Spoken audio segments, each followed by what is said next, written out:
Bueno, buenas tardes. Quería agradecer a Eti, a los organizadores de este evento, a los magistrados del Poder Judicial, que son los que entiendo han pensado en mí. El problema es que yo estuve aquí antes, bueno, en el Callao, ¿no? Y hemos tenido que preparar algo distinto, ¿no? Y han pedido algo, uno de los principios menos trabajados, creo yo, que es el principio de congruencia. Así que debo confesar que hemos tenido que trabajar algo para tratar de presentar algo decente para ustedes, ¿no?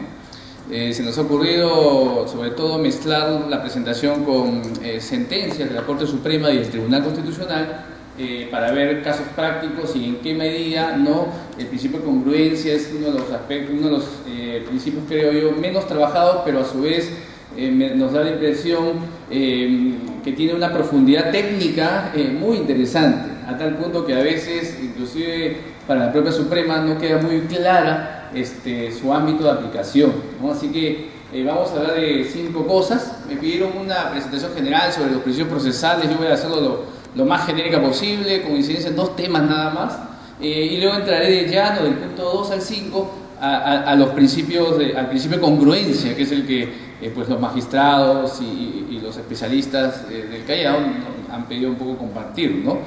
Voy a tratar de hacerlo un poquito rápido para ganar tiempo y aprovechar un poco el tiempo, ¿no? Bien, entiendo que luego de eso puede haber un debate, unas preguntas. Me da la impresión, de acuerdo al programa que he podido leer. Además, me da la impresión que ustedes tienen la presentación, ¿no? Y si no, los alcanzarán si es que no la tienen en físico. Si no la tienen es por mi culpa, porque hoy día a las 12 recién entregué la versión final. Así que no es culpa de los organizadores. Entonces, bueno, brevemente algunas cosas, algunas reflexiones que nos llaman el tema de los principios procesales laborales, ¿no? Para nosotros, un principio o un proceso, antes que nada, ¿no?, tiene por finalidad brindar la tutela judicial efectiva que habla de la Constitución peruana, ¿no? En situaciones particulares, ¿no? Cada juicio en realidad es la materialización del principio constitucional de la tutela judicial efectiva, y a través de ustedes, ¿no es cierto?, hacen que se reafirme, ¿no?, la vigencia del derecho objetivo, dando la razón a una de las partes, ¿no?, y alcanzar lo que se llama la justicia social, ¿no? Entonces, el proceso judicial pues no es un conjunto de formalismos ni de normas como algunos lo definen, no tiene mucho contenido, digamos, real, y tiene sobre todo, ¿no es cierto?, para las partes sobre todo, un contenido social, ¿no?, más aún cuando se habla de derechos laborales, que como sabemos tiene un carácter alimentario y un derecho, y es parte del derecho social, ¿no? Sobre esa base, pues ustedes, los magistrados, tienen que realizar un difícil y delicado equilibrio, ¿no? Tienen que buscar la verdad material, ¿no? Tienen que igualar a las partes, ¿no?, a través de las presunciones y una serie de instrumentos que el derecho procesal laboral crea o establece para que esa desigualdad material no tenga mucho impacto o no tenga impacto, ¿no es cierto?, en la realidad, ¿no?, judicial. Pero por otro lado, como es obvio, ¿no es cierto?, se debe equilibrar con el debido proceso y ser imparcial, ¿no? Porque como es obvio, el proceso laboral no busca favorecer incondicionalmente al trabajador, ¿no?, sino colocar al trabajador en una situación de igualdad procesal, si cabe la expresión, ¿no? Entonces, esa igualdad procesal a veces, ¿no?, se confunde con la necesidad de darle una protección o una condición más favorable, indebida al trabajador, ¿no? Entonces no es simple, ¿no?, porque tiene que usar razonablemente sus facultades, ¿no?, y motivar sus decisiones, ¿no? En una de las cortes nuevas, donde está la nueva ley, por ejemplo, hay un debate interesante, ¿no?, entre los jueces. Unos jueces creen que si el trabajador le presenta recibos de honorarios secuenciales, ¿no?, 60 recibos de honorarios secuenciales por 5 años, 12 recibos por año, uno cada mes, se presume que es trabajador y se acabó. Y la empresa, el demandado, tiene que probar que no hay relación laboral. Otros jueces, en cambio, creen que se debe efectuar un deber probatorio, se debe entrar a una etapa probatoria y no necesariamente una presunción que origina, ¿no es cierto?, que una reversión de la carga probatoria, ¿no? Entonces, ¿quién tiene la razón, ¿no?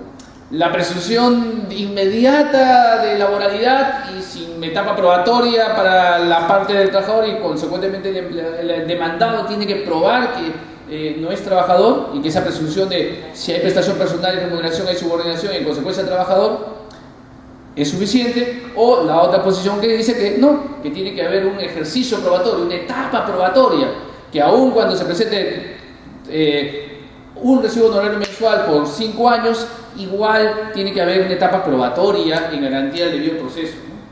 Entonces, ese difícil equilibrio genera estas posiciones, ¿no? Y otras que vamos a ver a lo largo de esta presentación, no es sencillo. Y en esa línea están los principios, muchas gracias. Están los principios laborales, ¿no? Hay una definición muy genérica desde el profesor Pla, uruguayo, hasta lo que dice la sentencia del Tribunal Constitucional, en fin, y hay unanimidad, ¿no?, de que los principios son, pues, superiores a la ley, son previos, son los que informan, completan, integran, ¿no es cierto?, lo que está por encima de la Constitución, lo que está en la ley, ¿no? Uno de los principios más interesantísimos que hay que resaltar es cómo el Tribunal Constitucional, sobre todo, le ha dado contenido, es el principio protector, ¿no? El derecho al trabajo, concretamente, ¿no? El artículo 22 de la Constitución simplemente dice: el trabajador tiene derecho al trabajo. Solo dice eso. El trabajador tiene derecho al trabajo, artículo 22 de la Constitución. Pero el Tribunal Constitucional, a través de la sentencia del TC, ¿no?, ha señalado que ese derecho al trabajo en realidad es manifestación del principio protector, ¿no es cierto?, porque se señala que el trabajo es objeto de protección de la parte más débil de la relación laboral, ¿no es cierto? Y a partir de ahí ha generado hasta 3 situaciones bien interesantes, ¿no?, como por ejemplo el principio de primacía de la realidad. ¿Dónde está en la Constitución la primacía de la realidad? Uno la busca y no la encuentra. No está, ¿no?, expresamente. Y el TC ha dicho: el principio de primacía de la realidad está en el artículo 22 de la Constitución, cuando se dice que el trabajador, el 22 y 23 de la Constitución, que hablan de protección al trabajador. Y de ahí aplica primacía de la realidad para reconocer SNPs, ¿no? Salvo el lapsus lamentable del CAS, creo yo, que debió decir que es trabajador con todos los derechos laborales, pero salvo ese error, creo yo, lamentable, la aplicación de la primacía de la realidad del TC aplicando el artículo 22 y 23 de la Constitución es impecable. O el mismo derecho incausado, ¿no? ¿Dónde está la reposición por incausado? ¿Dónde está? Usted lo busca en la Constitución y encuentra el 27, que es genérico, y el tribunal dice: no, a partir del derecho al trabajo, el artículo 22, ese derecho al trabajo no es etéreo, ese derecho al trabajo sirve para generar el derecho a la reposición y el derecho a un despido justo, ¿no? O también el derecho al ascenso. Usted busca en la Constitución y en ningún lado dice que el trabajador tiene derecho al ascenso. Y el TC ha generado acciones de amparo fundadas, ¿no?, y con sentencias donde ha dicho que el derecho al ascenso está en ese artículo 22, derecho al trabajo. Entonces, estos principios laborales, la verdad que te dan una potencia bien interesante a la interpretación de las normas, ¿no? Y cómo a través, por ejemplo, de este artículo 22 y 23, del derecho al trabajo, el derecho a la protección, derecho el objeto del derecho al trabajo como objeto de protección del derecho laboral, digamos, a la parte más débil de la relación laboral, como el TC sobre todo ha generado, ¿no?, interpretaciones concretas, ¿no?, de primacía de la realidad, de despido incausado y derecho al ascenso. Usted votea hace 10 años o 12 años, del 2002 hacia atrás, y el TC decía expresamente que el derecho al trabajo era un derecho etéreo. Era lo que con los constitucionalistas llaman un derecho de preceptividad aplazada. Es decir, señor juez, quiero un amparo por reposición. Y el juez le decía: no hay ningún derecho a la reposición en la Constitución. Es bien interesante, ¿no? Antes del 2002, sentencia telefónica, y después del 2002, como ese derecho al trabajo ha tenido mucho contenido real gracias a este tema de los principios laborales y cómo el TC interpreta esos valores y le da un contenido concreto inclusive, ¿no? Entonces, esos principios en realidad no son características distintivas o recomendables, son principios, creo yo, funcionales, son principios que tienen una utilidad práctica, ¿no?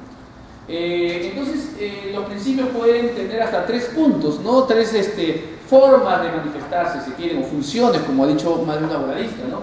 Por un lado, interpretan el sentido de una norma, ¿no es cierto? Claramente el principio de indubio pro trabajador, ¿no?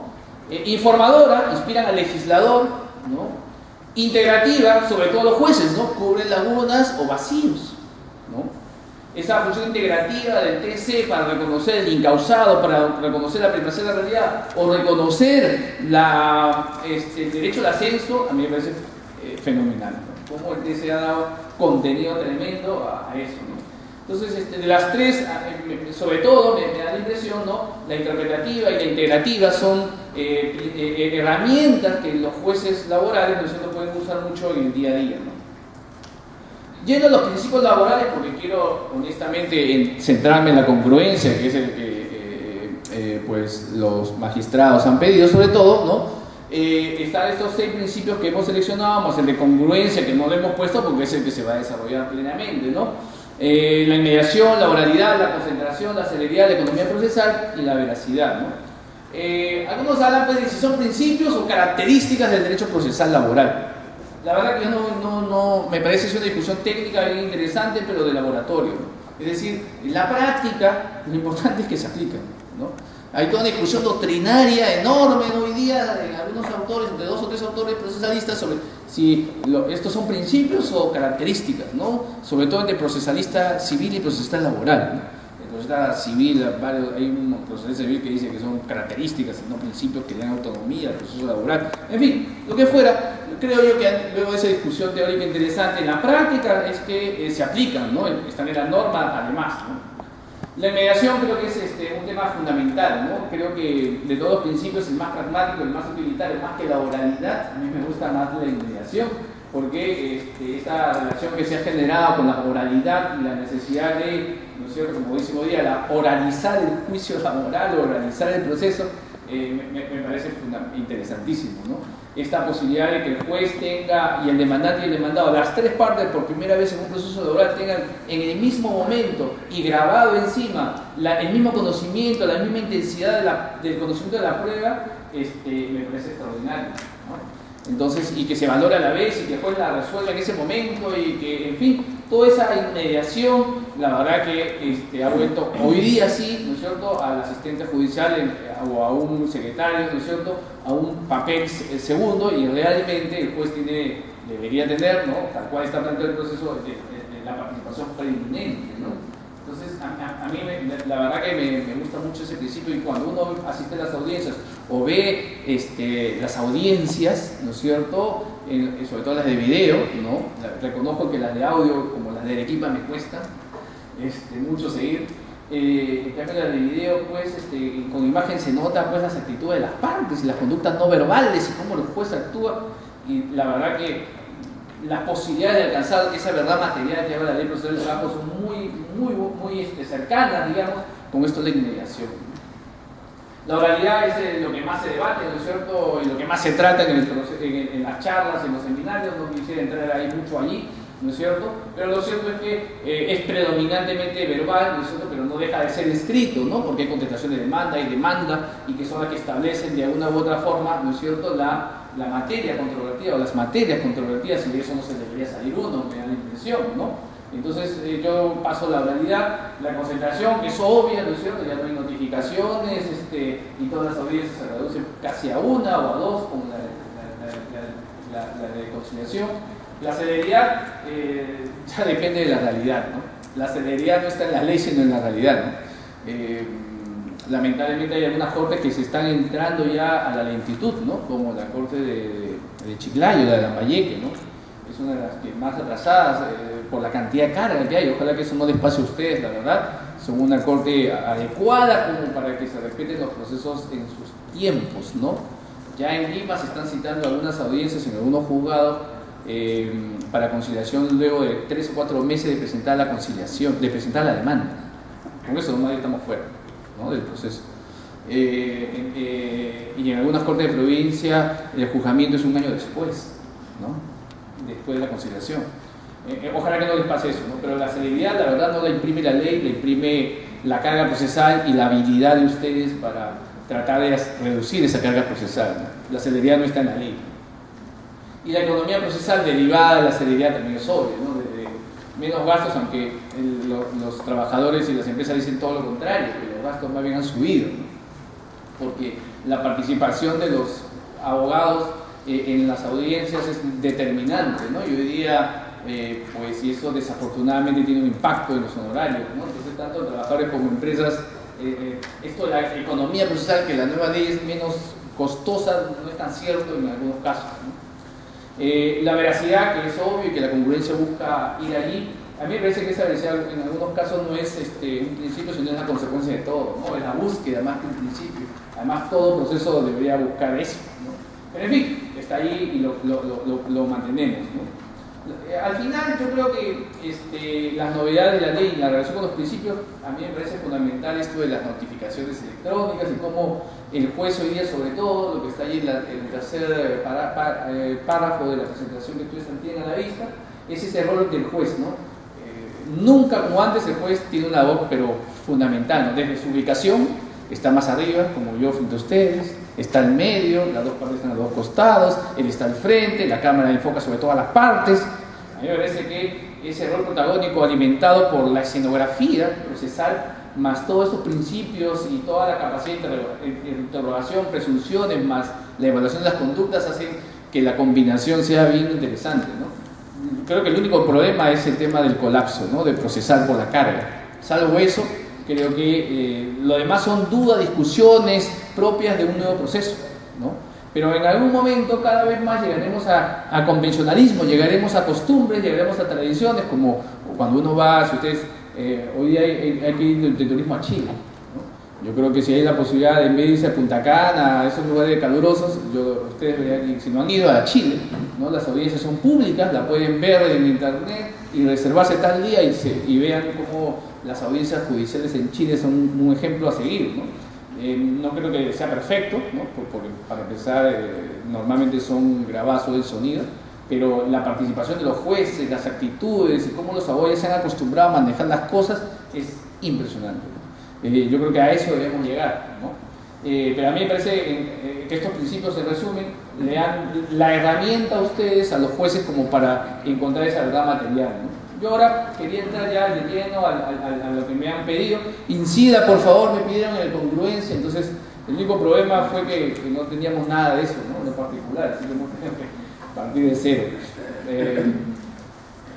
Y hemos tratado de ir a la práctica, ¿no? El profesor Monroy dice, por ejemplo, ¿no? Que el principio de congruencia exige al juez que no omita, no altere, ni exceda las pretensiones de las partes, ¿no? No omita, no altere, ni exceda. Eso de exceda en el proceso laboral a raíz de lo ultra petita que vamos a ver más adelante, tiene una flexibilidad naturalmente. Hemos revisado varias sentencias y nos pareció muy buena, además porque venía del Callao, ¿no? Una un poquito antigua, ¿ya? Pero una carretera suprema, ¿no? Que resumía bien a nuestro punto de vista un poco la definición, digamos, de congruencia, ¿no? La Suprema decía en esta sentencia que el juez no puede ir más allá del petitorio ni fundar su decisión en hechos diversos, ¿no? De lo que han sido alegados por las partes. Y por otro lado, ¿no? El magistrado debería pronunciarse sobre todos los puntos controvertidos establecidos en las partes, por las partes, ya sean los actos postulatorios o medios impugnatorios. Entonces, fíjense que hay dos partes, ¿no?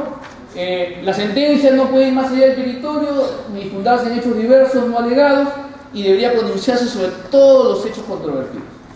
Los puntos controvertidos, perdón. Vamos a revisar sobre todo sobre eso último, ¿no? Para ver si es que realmente eso es congruencia. Hay una discusión además, ¿no? Sobre si el principio de congruencia es un principio autónomo o es parte del derecho a la defensa, del derecho al debido proceso, ¿no? Más que todo a la defensa, ¿no? Y sobre todo al deber de motivación, ¿no? De hecho, ¿no? Por ejemplo, en esta casación de la Suprema también se dice que el principio de congruencia de las resoluciones judiciales no está referido a la debida motivación, ¿no? Sino a la congruencia de las pretensiones de la demanda y la declaración de demanda, en fin, ¿no? Entonces, pero es interesante porque hay mucha confusión en el sentido de que cuando no hay motivación adecuada del juez, eso es congruencia, afectación al principio de congruencia. Y creo que eso no es, ¿no? La congruencia no tiene que ver con la motivación, sino tiene que ver con la relación entre la sentencia y las materias controvertidas del proceso, más que la motivación, ¿no? La motivación, en nuestro entender, es otro aspecto de que se deriva del debido proceso, ¿no? Y lo decimos porque hemos encontrado sentencias hasta el TC y de la Suprema, ¿no? Donde se mezcla todo. Entonces, fíjense la primera, ¿no? Dice, el derecho de motivación de las relaciones judiciales no garantiza ni determina una extensión de la motivación, pero dice, ¿no? Para que exista derecho a la debida motivación debe haber congruencia entre lo pedido y lo resuelto, lo que implica que la manifestación de los argumentos que expresarán la conformidad entre los pronunciamientos del fallo y las pretensiones de las partes. O sea, lo que te está diciendo aquí es que la congruencia es parte de la debida motivación, o que es lo mismo, ¿no? De las manifestaciones o de los aspectos que un juez debe tener en cuenta para que una sentencia tenga una debida motivación, tiene que haber congruencia entre lo pedido y lo resuelto. Y creo que no es correcto eso. ¿No? En segundo lugar, aquí hay otra sentencia, ¿no? Y nuevamente, la debida motivación y la congruencia como algo junto, como que están metidos uno dentro del otro, género y especie, ¿no?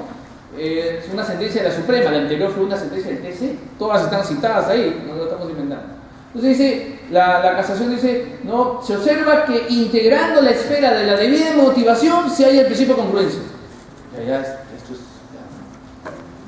O sea, que por la vía de motivación llegó a la congruencia, ¿no? Como así, ¿no? De loco, ¿no? Entonces, y si se transgrede la debida motivación que se halla el principio de congruencia, ya termina complicando la cosa, ¿no? Se produce un vicio de incongruencia.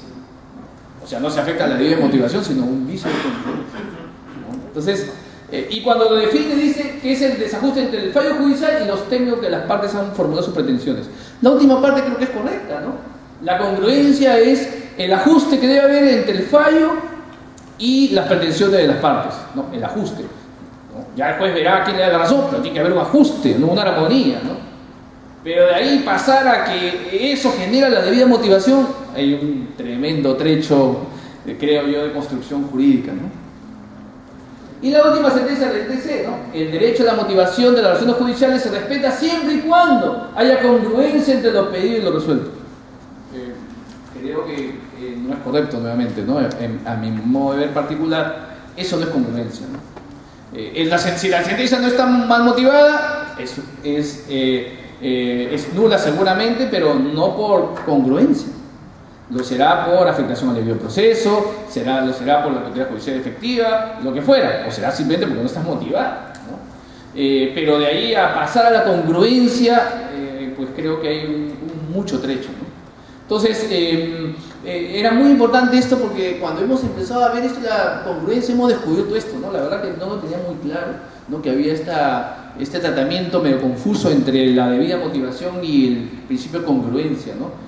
Pero ahí se los muestro, si es que no lo habían visto, ¿no? Y también se habla de que la congruencia, estimados, tiene que relación con una sentencia coherente, ¿no? Y podría ser, ¿no? Podría ser, no les agrada, creo yo, esta afirmación, ¿no? La sentencia coherente. ¿Qué cosa es una sentencia coherente según la Suprema, ¿no? Y lo ha definido como algo digamos, en negativo, ¿no? Dice, se afecta la coherencia de la sentencia interna cuando hay desajustes o errores lógicos de la esfera considerativa, ¿no? Así como la incoherencia externa que supone un desajuste lógico entre el fallo y la parte considerativa, ¿no? Ahí se señala que hay también una afectación a la congruencia. Ahí también no estoy muy seguro, ¿no? La verdad que sea una afectación a la congruencia. Estamos claros de que hay una nulidad allí, ¿no? Si es que pues hay falta de sustento, si la parte considerativa dice que A y la parte resolutiva B, ¿no? Pero ahí, si hay una, voy a llamar, como dice la sentencia, incoherencia interna, ¿eso es afectación a la congruencia? ¿O en realidad se está afectando a otro principio, ¿no? Entonces, ¿cuál es el contenido de la congruencia, ¿no? Ya que hemos estado por la motivación, con la parte de coherencia, la última parte, a nosotros nos parece que la congruencia tiene dos ámbitos, ¿no? La parte subjetiva y la objetiva. La congruencia de la perspectiva o de la manifestación subjetiva supone que una resolución debe tener en cuenta los sujetos que forman parte de la razón procesal, lo cual es obvio, ¿no? Pero debe haber una congruencia subjetiva, ¿no? Es decir, si hay 4 partes codemandadas, la sentencia tiene que referirse a las 4 partes. Si el proceso judicial versa sobre dos partes demandadas, 2 partes solidarias, una denuncia civil, la sentencia tiene que referirse sobre esas 5 partes: la demandada, las solidarias y la denuncia civil, ¿no? Entonces, la congruencia subjetiva, que casi no es tratada porque es casi obvia y casi no se obvia, digamos, en buena cuenta, esto normalmente no se ve un vicio en una sentencia sobre la manifestación subjetiva del principio de congruencia, pues también, pero no creo que debamos no mencionarlo, ¿no? La que más se ve es porque normalmente más debate genera, ¿no? Y omisiones expresas o no se ocasiona, y por ende hay unas ricas en criterios judiciales, y aquí entra ya la ultraactividad laboral que siempre genera problemas para los procesales civiles, es la manifestación objetiva del principio de congruencia, ¿no? Que es la que hemos empezado a hablar, ¿no? Que es que la sentencia, la resolución judicial, ¿no es cierto?, debe referirse al objeto y la causa de la pretensión, defensa y o excepción, ¿no? Es decir, debe haber armonía, ¿no es cierto?, entre lo resuelto y las pretensiones de las partes, ¿no? Entonces, subjetivo y objetivo, ¿no? Vamos a entrar rápidamente a lo subjetivo, que es obvio casi, rápidamente, y voy a detenerme en lo objetivo, ¿no? En la parte subjetiva, ¿no? Cuando puede hablarse de una incongruencia procesal subjetiva. Creemos que puede ser por exceso o por defecto, ¿no? Por exceso, ¿no? Por ejemplo, una resolución judicial recae sobre quien no es parte, pues imaginen, algo, ¿no?, que lo sacaron del proceso en una resolución previa, pero lo incorporan en la sentencia final cuando no debió estar, algo obvio. O por defecto, ¿no? Una resolución omite fallar sobre alguien, sobre todo cuando hay pluralidad de demandados, ¿no? En materia laboral, imaginemos un proceso de un accidente de trabajo en una constructora. El dueño de la obra llamó a una empresa constructora para que construya. La empresa constructora subcontrató a Ingenieros S.A. para que ejecuten el plano. Constructores S.A., empresa de ingeniería que ejecutó la obra, subcontrató a la empresa de ascensores para que no solo le compraron ascensor, sino lo instale. Y la empresa de ascensores subcontrató a Instaladores S.A. para que ellos instalen el ascensor. Y uno de los trabajadores de Instaladores S.A. de los ascensores tuvo un accidente de trabajo fatal. Entonces ahí, ¿quién es el demandado? ¿Sobre quién recae la imputación de la responsabilidad laboral? ¿A todos? ¿A todos menos al dueño de la obra? ¿Solo a Instaladores S.A.? ¿A quién? Entonces, la resolución judicial, si el trabajador o los deudos demandan a todos, la sentencia judicial, como es obvio, debería fallar sobre todos, ¿no? Diciendo si todos responsables, si son algunos, si es uno, y por qué rechaza a algunos, ¿no?, etcétera. Entonces, eso sería una incongruencia procesal subjetiva si es que omite señalar, ¿no es cierto?, a una de las partes que estuvo en el proceso, ¿no? Menciono este último ejemplo porque es un caso real que he visto, ¿no?, donde había un accidente de trabajo en una obra, pero esos niveles de subcontratación, ¿no? En construcción civil seguramente es uno de los sectores de más subcontrataciones hay, ¿no? Muy bien, esto es lo que menos se presenta en la realidad procesal, pero no queríamos dejar de mencionar la incongruencia procesal subjetiva porque casi nada se aborda, ¿no? Hemos visto varios manuales, dos peruanos, que de frente cuando hablan de incongruencia se pasan a la incongruencia procesal objetiva y omiten esto, ¿no? Y entramos a la incongruencia procesal objetiva, que supongo que es la razón por la cual los magistrados, los especialistas de esta corte pues han propuesto este tema, ¿no? Y la incongruencia procesal objetiva, ¿no?, ya tiene que ver con las pretensiones y la resolución, ya no con las partes, ¿no es cierto?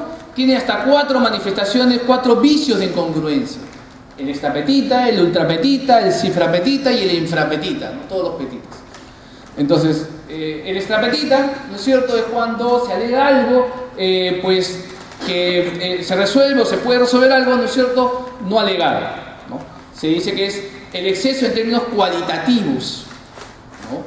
Por ejemplo, el trabajador reclamado CTS y gratis no reclamó vacaciones, pero el juez resuelve también vacaciones.